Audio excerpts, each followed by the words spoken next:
ጠቅላይ ሚኒስትር ዶክተር አብይ አህመድ በሰሜኑ የሀገራችን ክፍልና በሌሎች አካባቢዎች ተፈናቃዮችን ወደ ቀድሞ ቦታቸው መመለስን በተመለከተ ከህዝብ ተወካዮች ምክር ቤት አባላት ጥያቄ ተነስቶላቸዋል። ተፈናቃዮችን እንደ መያዣ የሚጠቀም የፖለቲካ አካሄድ እንዳለ ያነሱት ጠቅላይ ሚኒስትር ዶክተር አብይ አህመድ በአማራና ትግራይ ክልሎች ይገባኛል ጥያቄ ከሚነሳባቸው አካባቢዎች የተፈናቀሉ ዜጎች እንደ ሌሎች አካባቢዎች ሁሉ ወደ ቀያቸው መመለስ አለባቸው፣ የወሰን ጥያቄውም በህዝበ ውሳኔ መመለስ አለበት የሚል ጽኑ እምነት እንዳላቸው ገልጸዋል። በሰሜኑ የሀገራችን ክፍልም ሆነ በሌሎች አካባቢዎች የተፈናቀሉ ዜጎችን ወደ ቀድሞ ቀያቸው ለመመለስና ዘላቂ ሰላም ለማስፈን እየተሰሩ ያሉ ስራዎች በምን ደረጃ ላይ ይገኛሉ?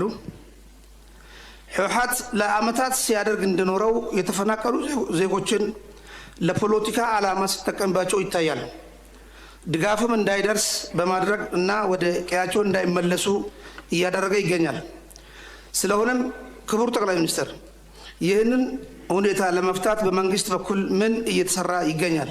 የወልቃይት አካባቢ ነዋሪዎች ከትግራይ የሚፈናቀሉ፣ ከወልቂጤ የሚፈናቀሉ፣ ከአሶሳ የሚፈናቀሉ ወልቃይት በሰላማዊ መንገድ መኖር 100% መብታቸው ነው። ይሄ የፌዴራል መንግስት በጽኑ የሚያምነው ጉዳይ ነው። ነገር ግን ወልቃይትን በሚመለከት ሁላችሁም ታውቃላችሁ፣ ሚስጥር አይደለም። የይገባኛል ጥያቄ በአማራና በትግራይ ክልል ለረጅም ጊዜ ቆይቷል። ሁለቱም ክልሎች ማስረጃ አስደግፈው ተቀባይነት ይኖረው ማይኖረው ይሄ ቦታ ይገባኛል ይላሉ። ፌዴራል መንግስት እያለ ያለው ሰው አይፈናቀል፣ ባለበት ይመለስ፣ ራሱን ያስተዳድር፣ ራሱ ይወስነው ነው። አንድ ሰው እዚህ ተቀምጦ ከሚወስን በሬፈረንደም በህጉ አግባብ ይወሰን ነው።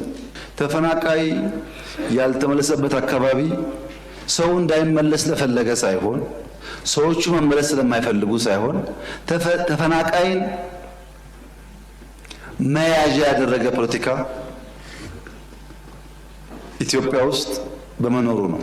የትግራይ ክልልን ዘላቂ ሰላም ለማረጋገጥ ቀጣይ ትኩረቶችን በተመለከተም ጥያቄ ተነስቷል። የትግራይ ህዝብ እንደሌላው ኢትዮጵያ ህዝብ ሁሉ ሰላምና ልማትን አብሮ መኖርን ይፈልጋል ያሉት ጠቅላይ ሚኒስትር ዶክተር አብይ አህመድ ህዝቡ በፖለቲካ ውስጥ ገብቶ ተዋናይ መሆን እንዳለበት መክረዋል። ለዚህ ደግሞ አዲስ የፖለቲካ አስተሳሰብ ያስፈልጋል ብለዋል። በትግራይ ክልል ዘላቂ ሰላምን ለማስፈን የፕሪቶሪያው ስምምነት ትልቅ ተስፋን የጫረ ቢሆንም በአሁኑ ወቅት የህወሓት ክፋይ በሆነው የአዛውንቶች ቡድን ምክንያት በክልል ውስጥ ስርዓት አልበኝነት እንዲነክስና የግጭት ድባብ ተመልሶ እንዲያንዣብብ እየሆነ ይገኛል። የትግራይ ክልል አሁናዊ የሰላም ሁኔታ በምን ደረጃ ላይ ይገኛል? የትግራይ ህዝብ ሰላም፣ ልማት ይፈልጋል። የትግራይ ህዝብ አሁን ካለበት ውጥንቅጥና አረንቋ የሚያወጣው እንደ ሌሎች አካባቢዎች ራሱ ተግቶ ለፍቶ መልማት ይፈልጋል። የትግራይ ህዝብ ከሌሎች ወንድም ኢትዮጵያውያን ጋር በሰላም መኖር ይፈልጋል። ታዲያ ችግሩ ምንድነው ያላችሁ እንደሆነ ይሄ ስልጡን ፖለቲካ የሚያቅ ያታገለ ህዝብ መድረክ እንጂ ተዋናይ መሆን አልቻለም።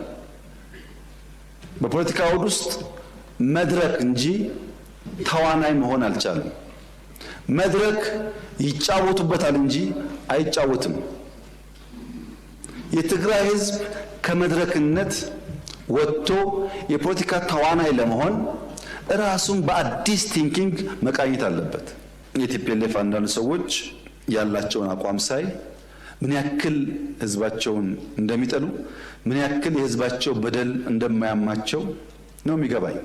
አካታች ሀገራዊ ምክክርን አጠናክሮ በማስቀጠል የተቀራረቡ ፍላጎቶችን በማጎልበት የአሁኑ ትውልድ በጋራ በውይይት ሀገርን መስራትና መገንባት ላይ ትኩረት እንዲያደርግም ጠቅላይ ሚኒስትሩ አሳስበዋል።